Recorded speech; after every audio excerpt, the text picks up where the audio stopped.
Hi, I'm Jill Ozier, founder of Teneral Cellars, a woman-owned and run wine company.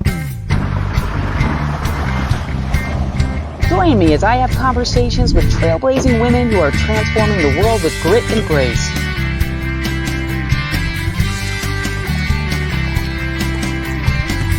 So grab a glass and let's drink some amazing wine together.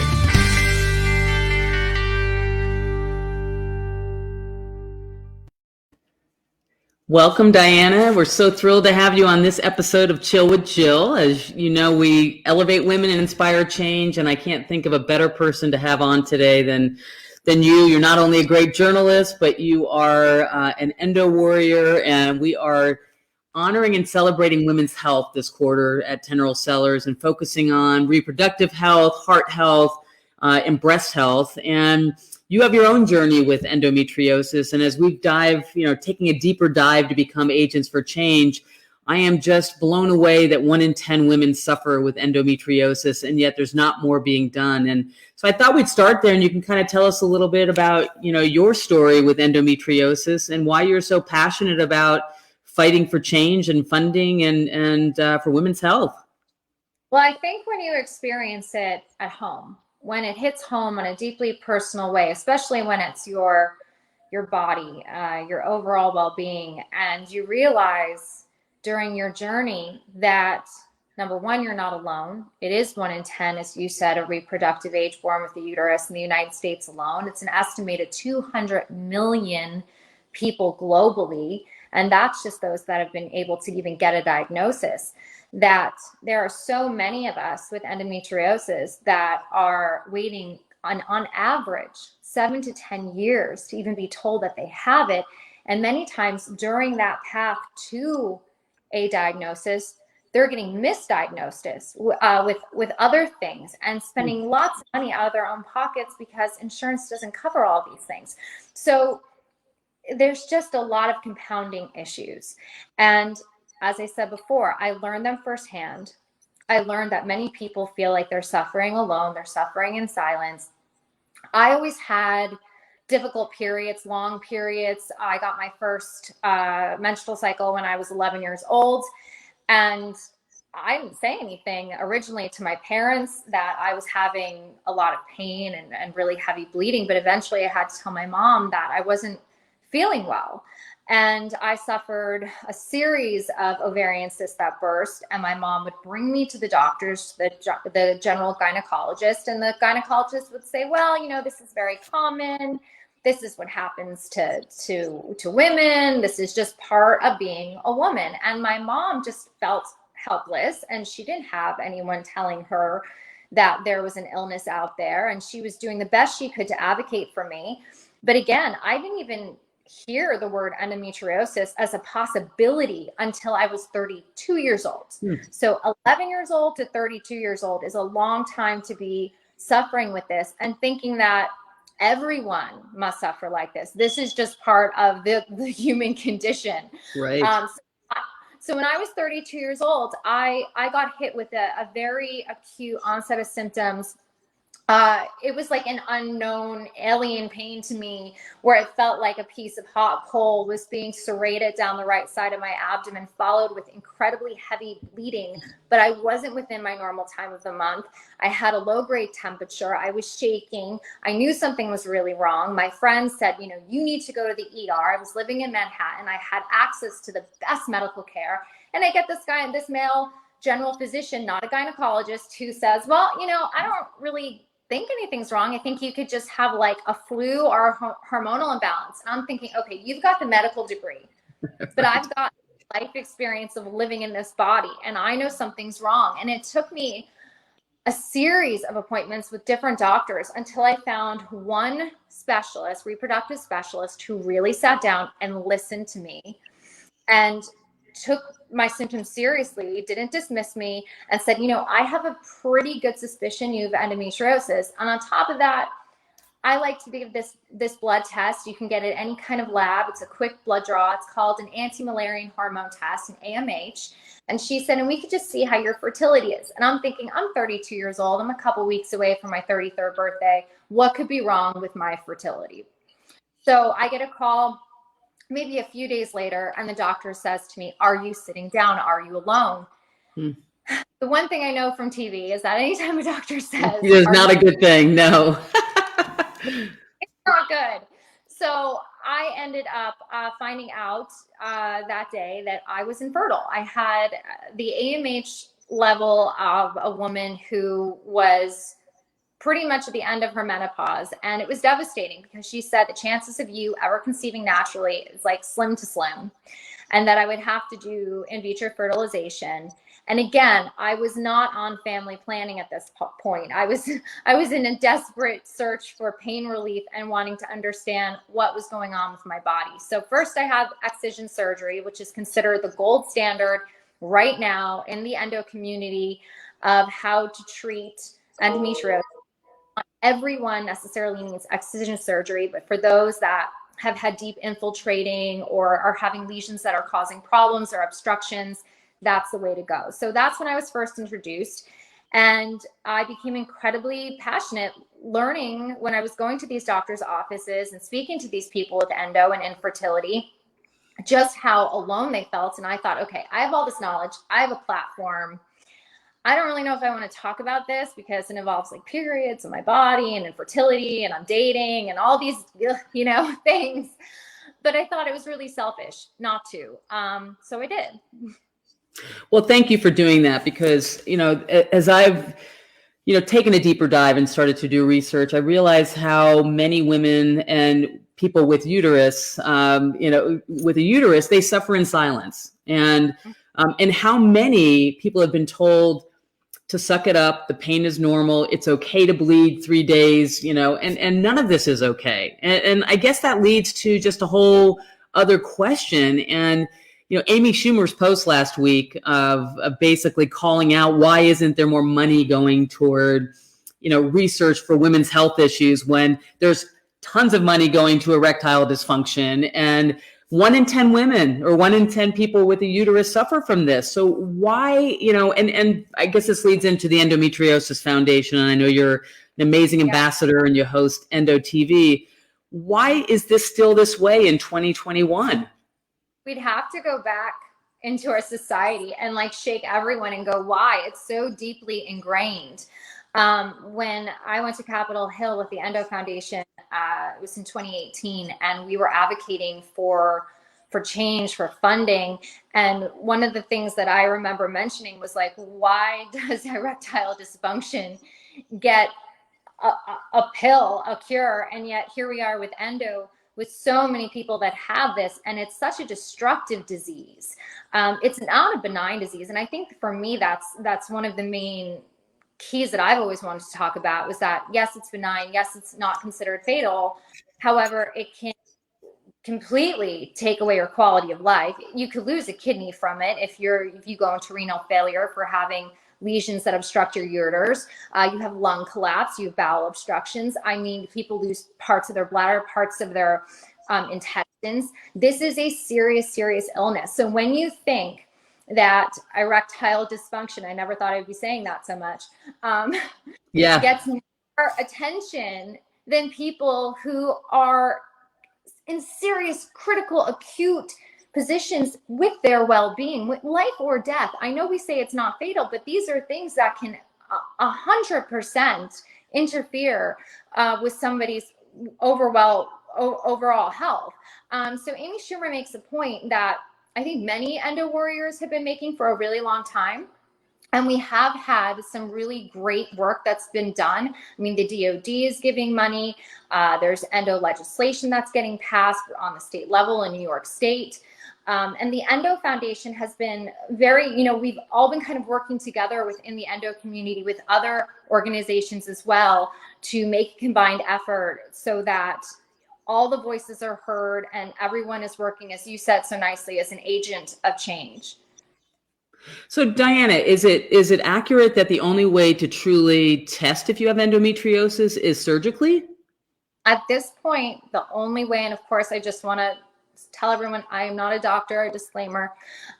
Yes, that is the only way at this point, is through the tissue being biopsied, and then they have a diagnosis. However, there are some incredible pioneers in research that are doing studies right now to test period blood from the tampons of a control group and then those that have endo, and seeing if they can diagnose from a simple blood sample, menstrual blood sample. That's remarkable to me. I mean, we seem to have a blood test for everything, and again, is this an issue of just lack of funding, of lack of research?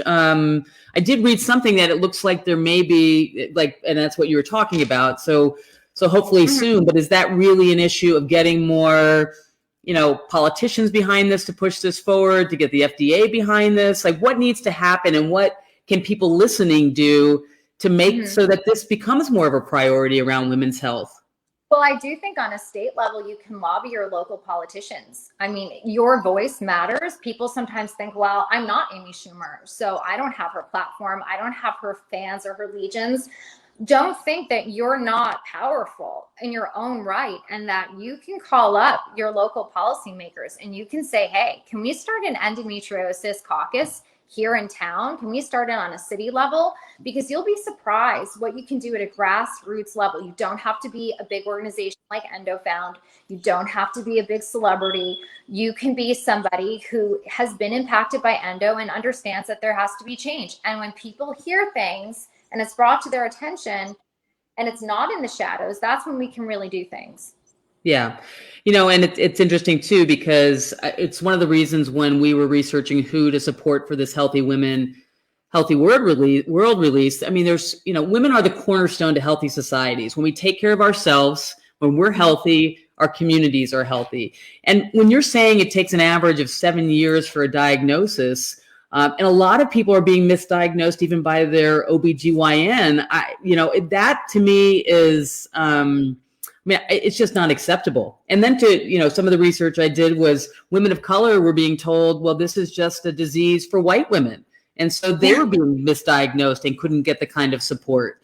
And so, everything we do, we want to give people calls to action, because, the Global Economic Forum says, while there's a lot of women and like-minded people who want equality across the board, right now, if we don't do things drastically different, it's going to be 208 years for women to achieve global equality. And so lobbying your elected officials is important. But also, I think even, while we're supporting as a company the Endometriosis Foundation, I think people listening should also look at where they're putting their money. I think for me, because it is about elevating women need to be conscious and intentional about where they are spending their money and where they're donating their money. And issues like this need to be a top priority. Oh, I could not agree with you more, that in order to make any kind of change, you have to be aware that there's a change needed. And that's why awareness and advocacy is really the foundation of everything else that follows. Yeah, I think I read that, even Padma starting this foundation, she was at a loss. She was about to give up and then found Dr. Secklin, and he really helped her. So, and that's, Amy gave a great shout out to him last week as well. But we need more. We need more doctors like that are listening to our symptoms and taking our pain seriously, and also making sure that underserved women are also getting, good health care, because there is such a discrepancy and inequities when it comes to health for women of color and underprivileged women. Well, and that's period poverty. And that's something that the EndoFound is also partnered with Period Now, where they take period products into socioeconomic regions that do not have access to things as people would think are just commonplace, like menstrual napkins, tampons, things along those lines. And they make sure that they have access and that they can get that care. Yeah. So Diana, tell people listening, what are the symptoms of endometriosis? Well, they vary so greatly from person to person, but in terms of things to look out for are heavy periods that can be happening during your regular period schedule, around or about. So you could have constant bleeding. You could be having pain on or around your period or after your period. Some people have issues like lower back pain, sciatic pain. Some people also have pain in their chest if they have any endo on their diaphragms. It's bowel issues. Some people run a low fever. Anything that kind of gets you into pain during your menstrual cycle or around it, pain originating kind of from your uterine area, that to me would all be signs of go see your gynecologist, and then also ask them, hey, are you familiar at all with endometriosis? And if they said, not really, say, do you have someone you can recommend that I speak to? Yeah. That's the follow-up. So, I think I heard you talking about that on one of your Endo TV episodes, and it was shocking to me that every OBGYN didn't have a higher level of understanding around endometriosis, especially if it impacts 1 in 10 people with a uterus. Right. I mean, that's something that Dr. Dan Martin, who the Endo Foundation, and Dr. Suchkin have all said is, we wish we could go back and educate doctors that are, training to be OBGYNs and focus more on endo, because endo is such a small part of the curriculum. It's just kind of taken a back seat. It does start at education, but since we can't go back and do all of that, maybe in the future that can change. But for now, there's so much individual responsibility that is unfairly put on the endo patient to have to advocate for themselves continually, especially when they feel so vulnerable, fragile, and in pain as it already is. That now on top of that, they have to make sure that their doctor has a working knowledge of endometriosis so that they can at least point them in the right direction. So if they're not saying the word endometriosis, please say it yourself, and then try to find somebody who can help you if your normal doctor can't. All right. So just to recap on that. So I'm hearing you say, ask your OB if they are familiar with endometriosis and how much experience they have. And if they don't have enough, or that you're not comfortable with that, ask for a recommendation on that. And to really advocate for yourself, because I think that's tough. I mean, you were saying when you went into the ER in New York City, where you're in a city where you're going to get the best possible care. And you have a doctor completely dismiss your symptoms and the incredible pain and the seriousness of what you were going through. Oh, and made me really second guess my sanity. I was like, well, what if you're right? Maybe I've snapped and I didn't even know it. And I think that's a common feeling for a lot of people with endo, is that you start doubting yourself. And I always say, like, your gut tells you everything. Trust your gut. It's not normal. It's never normal. It's an indication of something going wrong in your body. Well, I'm glad you brought up the gut too, Diana, because as women, and especially as women leaders, we often get so much into our head that, our bodies have 3 brains. We have our head brain, our heart brain, and our gut brain. And they're now finding that there's a lot of science that links, the same neurons that fire in your brain fire in your heart and your gut, and your gut's the fastest of all of them. But I think as women, we often talk use our head brain to talk ourselves out of what our heart and our gut are saying. And I'm sure that, all these women who are suffering, if they listen to their heart and their gut, they know something is wrong. And then they start to second question in their head, or second guess, because there's an expert in front of you telling you something else. Right. And then that's where you take it upon yourself to go to the next step of finding someone who will really listen to you. Yeah. So how long have you been the host of Endo TV? I'm just going to start this right now. I have been with Endo TV since this past year. It was actually the brainchild of Dr. Suchkin. Him and I were talking. He is my doctor. And we have been talking for a while about just the same things you mentioned, just how unfair it is in this day and age that people have to go sit in a doctor's office and be told that nothing's wrong with them, that it's all in their head. And we talked about the fact there's not enough funding and there's not enough awareness. And he was like, I've always envisioned this platform where people could just speak and talk and educate. And that is where Endo TV came to exist. And I've heard good things so far about it. I mean, we're still developing. We're just an itty bitty little YouTube channel. But the goal is really for people to feel like it's a safe space to come and talk, share their stories, and also find trusted, valuable, reliable information from doctors and surgeons that they know are vetted and trustworthy. So you just mentioned YouTube, and is there can you find that on the Endometriosis Foundation as well, or where does it live? Yes, you can. You can find it on endofound.org, and you can also go and find it on Endo TV. If you go type it right into YouTube, and it will pop right up. Got it. So I'm going to shift gears in a second, but while we're still on endometriosis, so talk a little bit about the Endometriosis Foundation and, you know, what its mission is, what its goal is, because I do want everyone listening to also know, I mean, this is, you know, one of the reasons we're supporting the endometriosis is because of the great work that they're doing and the necessary work.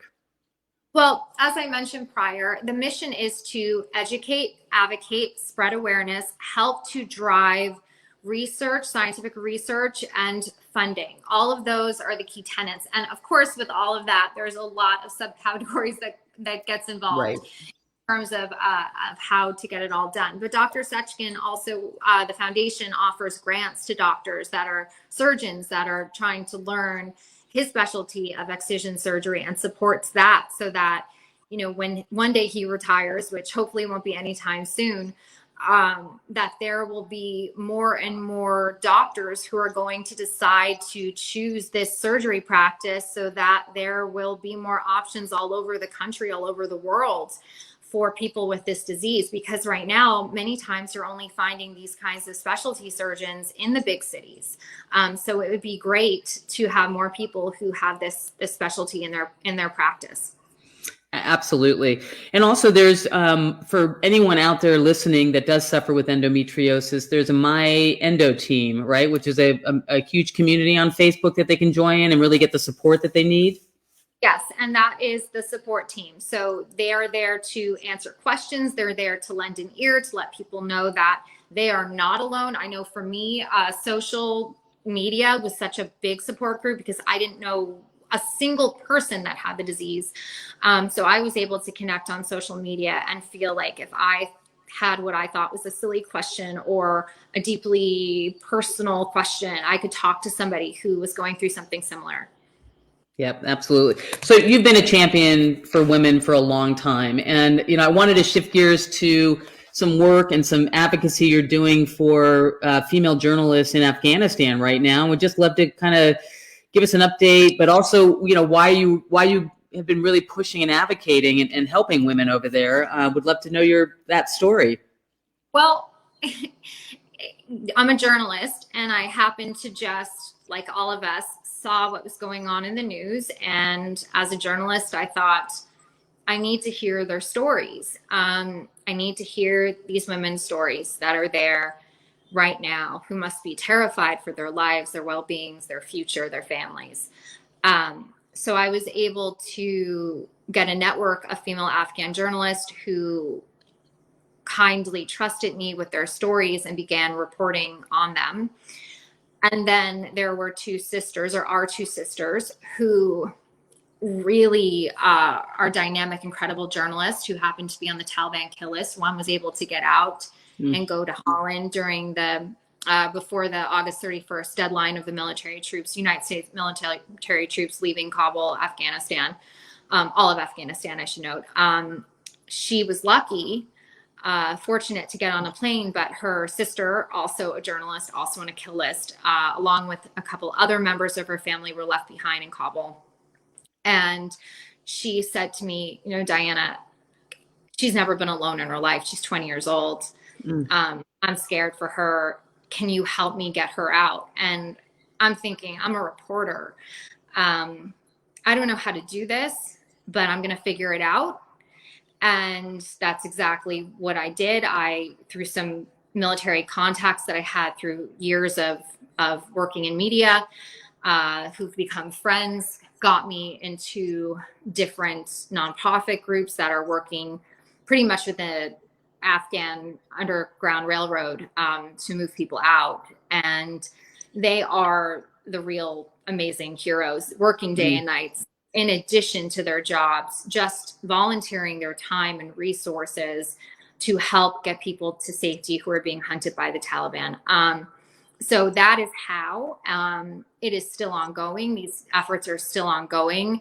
I'm still very much working on this, and I will definitely let you know how it goes. But Yeah, I mean, I think my general feeling on all of these things is everyone deserves their best life. Everyone Hmm. deserves a chance to be healthy and feel good and happy. And in this case, it's a matter of everyone deserves to live and live without fear, terror, torture. Um, but I think kindness is universal, and I can't reason other than it's just something I felt compelled to do. Well, thank you for doing that. Is there anything that people listening can do? Is there anything that, we all want people to live, and for these women to get out of the country and to be able to live a free life? So is there anything that people listening can do? Yeah, a lot of these nonprofits are dipping into their own wallets and pockets and are using the resources to help move people, through vehicles and other means. So there are some sites that people can go to. One of them is tarjuman.org, that they can go and donate to. They've been incredibly helpful. It's run by Afghanistan war veterans and volunteers, and they are making great strides. They have gotten families out, but I've been told that the resources are dwindling. And the one thing that we can say about media, no matter what, and I love the media for the most part, is that we sometimes move on quickly to the next topic. And the biggest fear for so many people in Afghanistan and these organizations is that they'll be forgotten and left behind and moved on to the next topic. So if you're feeling generous, please check that out, because the money is going to saving these people's lives. Spell that. So what's the foundation again? It's Tarjoman, TAROJMAN. Great. Thank you. Yeah. No, that's really important to share. And people are feeling generous listening, donate to that cause, but also donate to EndoFound, and really start thinking about where you're consciously and intentionally putting your dollars. Women, the system is the system, but women make up the majority of this country, and we need to really be focused on how do we collectively and together, move the needle. And, if we're all walking up on Capitol Hill, then it's going to be a little hard not to listen to, to millions of women making a statement. But 1 in 10 needs to be dealt with. And, we are, in a position where we have that power to do that. And so, Diana, I'm really grateful that, you were on here today. So many women are grateful that you are, you're an advocate and a leader and a warrior out there for, people suffering with endometriosis, and also using your talents on Endo TV to really create a platform to share stories, to have that safe space to talk. But educating is critical, and we want to educate people on Tenorol cellars. And, we're thrilled with our 3-pack of wine to donate $10 from every 3-pack back to the Endometriosis Foundation. And, and we hope that that donation is sizable so that it can really make a difference, and people can feel really good about their purchase. So, thank you for today. And just, as we leave, I just want to see if there's anything you want to leave the audience with, things that you're passionate about, or just the things we've been talking about. I think just to reinforce that with this illness, it's something that you live with, and it's challenging. And there are times where you feel really isolated. And those are the times that you find your trusted team, your group, your person. Or if you don't have that, then you reach out to a support group or someone or an organization on social media. But just never lose sight that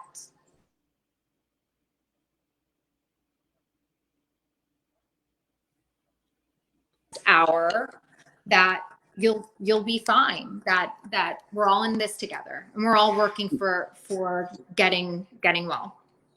Thank you. And that's a great place to end on, Diana. I know that as we started researching this, how many people that all of a sudden, when I started talking about it, they shared with me that they were suffering with endometriosis. So there's no question that we all know people that are suffering in silence, and that we need to take care of our own health. We need to ask our sisters and our friends and loved ones to take care of themselves, to get their annual checkups, to talk to their their gyno about endometriosis. And if you are suffering, it's not normal to suffer.